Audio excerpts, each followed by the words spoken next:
Il était une fois une armoire, une vieille armoire noircie par la fumée. C'était l'armoire d'une arrière-grand-mère qui avait vécu au temps des rois. Elle était encore très belle, cette armoire qui se dressait dans un coin du salon. Elle était toute sculptée, et dans les dessins qui couraient du haut en bas de ses portes, on voyait des roses, des tulipes, des branches. Dans les branches, il y avait des cerfs et des petits oiseaux, mais au beau milieu, on avait découpé un vilain bonhomme qui faisait la grimace, un drôle de bonhomme avec des cornes au front, une longue barbe et des pattes de bouc. Les enfants l'avaient surnommé le capitaine aux pieds de bouc, et ce nom lui était resté. Il faut reconnaître que c'est un titre que bien peu de messieurs sont capables de porter. On avait dû avoir beaucoup de travail pour le sculpter. Il était une fois un vilain capitaine découpé dans du bois, découpé dans du bois. Comme tous les capitaines, il voulait faire la loi, il voulait faire la loi. Tais-toi mon capitaine, on ne fait pas la loi lorsque l'on est en bois, lorsque l'on est en bois.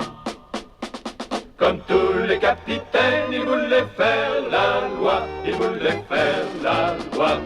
Enfin, il était là, debout sur ses pattes de bouc, l'œil toujours fixé sur une petite bergère en porcelaine posée sur une étagère. Comme elle était jolie, la petite bergère, avec sa robe à panier retroussée par une rose rouge, son chapeau doré et sa houlette à ruban. À côté d'elle, il y avait un petit ramoneur, tout noir, en porcelaine lui aussi. Remarquez bien, il était très propre, mais le fabricant l'avait créé tout noir parce que c'est la couleur des ramoneurs de cheminée. Heureusement, sa figure était rose. Et il souriait à la bergère en portant son échelle sur l'épaule comme s'il allait travailler.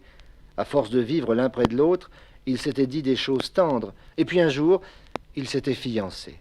Ils étaient jeunes, et comme ils étaient faits de la même porcelaine fragile, ils s'entendaient fort bien. Il était une bergère et un petit ramoneur en porcelaine légère qui s'aimait de tout cœur, qui s'aimait de tout cœur. Il était une bergère et un petit ramoneur, les bibelots d'étagère ont bien droit au bonheur, ont bien droit au bonheur. Auprès d'eux se tenait accroupi un vieux Chinois, 3 fois plus grand qu'eux, qui remuait la tête. Le vieux Chinois était lui aussi en porcelaine, et c'est sans doute pour cela qu'il affirmait à tout bout de champ que la bergère était sa petite fille, mais jamais il n'avait pu le prouver. Il se contentait de dire, avec l'autorité des vieux, « Je suis son grand-père, un point c'est tout !» et il exigeait d'elle une obéissance de tous les instants. Lorsque le capitaine au pied de bouc lui avait demandé la main de la bergère, il avait répondu « oui » de la tête, comme s'il pouvait disposer du cœur de la belle. Ma belle, tu l'épouseras, c'est un beau capitaine. Ma belle, tu l'épouseras, tu l'épouseras. Mais je ne l'aime pas, ce vilain croque-mitaine. Mais je ne l'aime pas, ne l'aime pas. J'ai dit, tu l'épouseras, l'amour t'entend d'antenne. J'ai dit, tu l'épouseras, Tu l'épouseras. je suis ton grand-père, tu vas l'épouser, un point c'est tout. Tu auras là un fier mari, je crois bien qu'il est en acajou. Il fera de toi une femme de capitaine, tu peux ricaner, c'est une belle situation. Son armoire est bourrée d'argenterie, sans compter tout ce qu'il cache dans ses tiroirs secrets. Mais je ne veux pas aller dans cette armoire où il fait tout noir. J'ai peur. J'ai entendu dire que le vilain capitaine au pied de bouc avait déjà 11 femmes en porcelaine. Elles sont enfermées là-dedans. Et après, tu seras la 12e. Cette nuit même, quand ça craquera dans la vieille armoire, nous célébrerons la noce. Vous vous marierez, un point, c'est tout. Après ces paroles lourdes de menaces, le vieux Chinois remua la tête et s'endormit. La pauvre bergère se mit à pleurer, et elle se tourna vers son cher ramoneur. Mon petit ramoneur bien-aimé, nous allons partir d'ici. Je vais te demander de m'emmener très loin, dans le vaste monde. Partons, dit la bergère à son petit ramoneur. Je te suivrai légère sur le chemin du bonheur, sur le chemin du bonheur. Ô ma tendre bergère, répond son compagnon, les bibelots d'étagère ne font pas d'excursion, ne font pas d'excursion. Tu sais bien que je ferai ce que tu voudras. Partons tout de suite. Avec mon métier, je suis certain de faire vivre notre ménage. Tu sais combien je t'aime. Ah, si seulement nous étions sur le parquet au lieu d'être perchés sur cette étagère. Ah, crois-moi, petit ramoneur, je ne serai vraiment heureuse que lorsque nous serons bien loin. Viens, partons. Ne crains rien. Je vais te montrer le chemin. Et le petit ramoneur lui montra les ornements en bois sculpté où elle pouvait poser son petit pied de porcelaine, les feuilles et les fleurs auxquelles elle pouvait se tenir pour descendre de l'étagère. Il l'aida gentiment, lui prêta son échelle, la porta dans ses bras, et bientôt ils arrivèrent sur le parquet ciré. Merci, ramoneur chéri. Nous sommes sauvés. Pas encore. Jette un coup d'œil sur l'armoire. La bergère leva les yeux vers l'armoire. C'était extraordinaire. Tous les oiseaux avaient changé de place pour écouter le capitaine au pied de bouc qui s'agitait en criant Et voilà qui sauve. Il faut faire quelque chose, il se sauve. Tremblant de peur, la bergère cherchait une cachette. Le galant ramoneur l'aida à sauter dans le tiroir d'une table à ouvrage. Au fond du tiroir, il y avait quelques jeux de cartes dépareillés et un petit théâtre de poupées où l'on jouait la comédie devant un public de dames de carreaux, de piques, de cœurs et de trèfles. Derrière elle, prêts à satisfaire leurs moindres caprices, se tenaient les valets, la tête en bas et la tête en l'air, comme c'est l'usage dans le monde des cartes à jouer. N'ayant rien d'autre à faire, la bergère et le ramoneur assistèrent au spectacle. On voyait sur la scène un jeune homme et une jeune fille qui s'aimaient tendrement mais qui ne pouvaient pas se marier. La bergère pleura beaucoup. Oh, comme c'est triste. Tu vois, petit ramoneur aimé, c'est exactement notre histoire. Oh, j'ai trop de peine. Je ne peux supporter ça plus longtemps. Sortons de ce tiroir.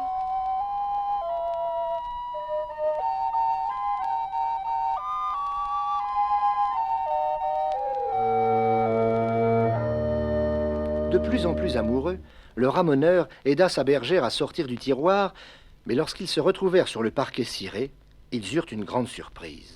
Sur la table, le vieux Chinois s'était réveillé et sa colère était si grande qu'il balançait sa tête en avant et en arrière. Et tout son corps suivait le mouvement, en arrière, en avant. Oh mon Dieu, le Chinois, il veut nous attraper. Il n'est pas encore arrivé. Rassure-toi. Hélas, à force de gesticuler, le vieux Chinois perdit l'équilibre et tomba sur le parquet. Le voilà, sauvons-nous. J'ai une idée. Cachons-nous dans la grosse potiche. Là, dans le coin. Nous nous coucherons parmi les roses et la lavande. Et si le vieux Chinois approche trop près, on lui jettera de l'eau dans les yeux. Oh non. D'ailleurs, ça ne servirait à rien. La grande potiche et le vieux Chinois ont été fiancés autrefois. Et dans ce cas-là, il reste toujours un peu d'amitié. Non, il n'y a rien à espérer. Il faut s'échapper, très vite, et partir dans le vaste monde. Est-ce que tu en auras le courage? Tu sais que le monde est très grand. Est-ce que tu as bien réfléchi? Une fois que nous sommes partis, nous ne pourrons plus jamais revenir. Jamais. Jamais. J'ai pensé à tout. Je t'en prie, partons. D'accord.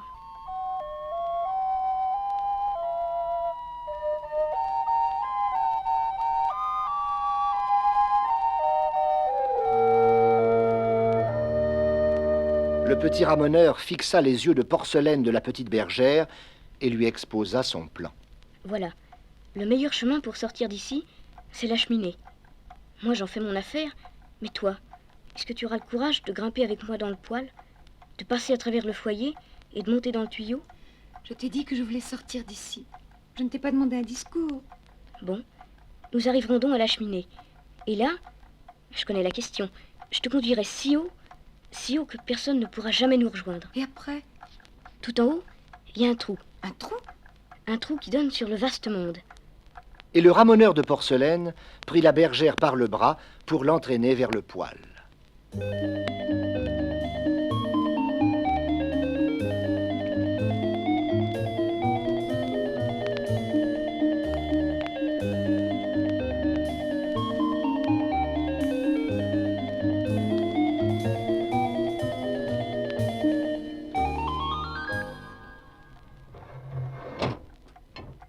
Oh mon Dieu! Comme il fait noir là-dedans. Ah, je t'avais prévenu. Entre vite, donne-moi la main et n'aie pas peur. Et la main dans la main, les deux voyageurs marchèrent dans la nuit profonde. Tu n'es pas trop fatiguée, petite bergère? Nous approchons de la cheminée. Regarde au-dessus de ta tête, la belle étoile qui brille dans la nuit. Comme elle est loin. Elle nous montre la route de la liberté. Ils grimpèrent, ils rampèrent dans les tuyaux, ils piétinèrent dans la suie, montant toujours plus haut. Le voyage était long, mais le petit ramoneur aidait son ami. Il la soulevait, il la soutenait, il la portait dans les passages difficiles. Il lui montrait à chaque pas les endroits où elle pouvait poser ses petits pieds de porcelaine. Ils arrivèrent enfin au faîte de la cheminée. Et là, ils se reposèrent, assis l'un près de l'autre, car ils étaient bien fatigués, ce qui n'étonnera personne. Tu vois le vaste monde? En haut, c'est le ciel, avec les étoiles et la lune. Et en bas, c'est la ville, avec les toits des maisons. Comme c'est grand. Je n'avais jamais pensé que c'était si grand. Moi qui ai toujours vécu entre quatre murs. C'est trop grand pour moi, pour le petit ramoneur. Ça me fait peur. Arrivée sur le toit, elle se met à pleurer. Arrivée sur le toit, elle se met à pleurer, elle se met à pleurer. Oh ma tendre bergère, qu'as-tu donc à pleurer? Oh ma tendre bergère, qu'as-tu donc à pleurer, qu'as-tu donc à pleurer? La petite bergère, émue et fatiguée, se mit à pleurer sur l'épaule du ramoneur. Ses larmes faisaient fondre l'or de sa ceinture, mais elle ne s'en apercevait même pas. Je ne peux pas, mon ramoneur aimé, je ne peux pas supporter ça. Le monde est bien trop grand pour nous, tu vois. Je regrette déjà le temps où nous étions entre les quatre murs du salon, sur notre petite table, avec le vieux chinois et le capitaine au pied de bouc. Tu t'en souviens? Oui, je n'ai rien oublié. C'est là qu'était notre bonheur. J'ai eu tort de te suivre les portes de ce vaste monde. Sur ma petite étagère, je veux m'en retourner. Sur ma petite étagère, je veux m'en retourner. Je veux m'en retourner. Mais, petite bergère, c'est toi qui m'as demandé de t'emmener. Je t'avais prévenu. Je sais. Mais maintenant, je te supplie de me ramener dans notre cher vieux salon. Fais-le, ramoneur. Fais-le si tu m'aimes encore. Bien sûr, petite bergère. Tu le sais que je t'aime. Et t'en profites. Mais si nous retournons là-bas, nous allons retrouver notre vieux chinois et cet affreux capitaine au pied de bouc. Il voudrait encore t'épouser. Et moi, j'aurai encore de la peine.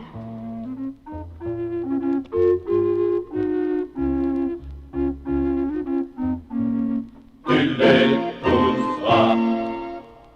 En entendant ces paroles, la petite bergère se mit à pleurer très fort, et elle embrassa son ramoneur bien tendrement. C'est qu'elle savait ce qu'elle voulait, la coquine. Sois gentil, reconduis-moi. Tu verras comme nous serons bien, l'un près de l'autre, sur notre petite étagère comme autrefois. Et le pauvre ramoneur, de plus en plus amoureux, accepta de reprendre le chemin du salon, tout en sachant bien que c'était une grosse bêtise. Ils rampèrent de nouveau dans la cheminée, ils se traînèrent longtemps dans les tuyaux tout noirs, et ils eurent beaucoup de peine à descendre. Leurs efforts furent récompensés, ils arrivèrent enfin dans le poêle. Et voilà. On va se reposer un petit moment, et en ouvrant légèrement la porte du poêle, on va pouvoir entendre ce qu'on dit dans le salon. Je n'entends rien que le tic-tac de la pendule. Moi non plus. Ça, c'est curieux. Est-ce qu'on nous aurait déjà oubliés? Attends, on va bien voir. Reste derrière moi. Le ramoneur ouvrit la porte tout doucement, il se pencha, la bergère aussi, et ils aperçurent, au beau milieu du salon, sur le parquet ciré, le vieux chinois en 3 morceaux. C'était affreux, son dos s'était détaché et sa tête avait roulé dans un coin, tandis que le capitaine au pied de bouc, toujours grimaçant, n'avait pas bougé de sa porte d'armoire. Oh, c'est épouvantable. Voilà grand-père en morceaux. Et dire que c'est de notre faute. Jamais je ne pourrais survivre à un drame pareil. Console-toi, petite bergère. On va le raccommoder, le grand-père. Ne nous affolons pas. On n'a qu'à lui coller le dos et lui poser une bonne agrafe dans le cou. Il sera rajeuni de 20 ans. Tu verras, il nous en dira encore des choses désagréables. Tu crois? J'en suis certain. Et tranquillement, le petit ramoneur aida la bergère à remonter sur la table, cette table qu'ils auraient mieux fait de ne jamais quitter. Eh bien, si c'était pour revenir à la même place, ce n'était pas la peine de faire un voyage aussi fatigant. Oh, la fatigue n'a guère d'importance. Mon ramoneur chéri, si ce pauvre grand-père était vite raccommodé, est-ce que ça va coûter cher? La famille ne regarda pas à la dépense. Le vieux Chinois fut soigneusement recollé et on lui posa une lourde attache dans le cou. Il fut entièrement remis à neuf. Malheureusement, il ne pouvait plus remuer la tête. Le capitaine au pied de bouc n'attendit même pas qu'il soit remis de ses émotions. Ce militaire était une brute. Alors, Chinois, on ne salue plus? Vous êtes devenu hautain depuis votre accident. Il n'y a pourtant pas de quoi de fier. Dites donc, parlons sérieusement. Est-ce que j'aurai la bergère, oui ou non? Le ramoneur et la petite bergère regardaient le vieux Chinois. Ils tremblaient comme des feuilles, tellement ils avaient peur de le voir remuer la tête pour donner son consentement. Mais le vieux Chinois ne pouvait plus remuer la tête. Et comme il était trop orgueilleux pour confier à un étranger qu'il portait une agrafe dans le cou, il demeura silencieux. Le capitaine au pied de bouc fronça le sourcil, bougonna des injures, et ce fut terminé. Les amoureux de porcelaine restèrent ensemble sur leur étagère, et ils s'aimèrent tendrement jusqu'au jour où ils furent cassés à leur tour, ce qui prouve que la porcelaine est aussi fragile que l'amour. Il était une bergère et un petit ramoneur en porcelaine légère qui s'aimait de tout cœur, qui s'aimait de tout cœur. Il était une bergère et un petit ramoneur. Les bibelots d'étagère ont bien droit au bonheur, ont bien droit au bonheur.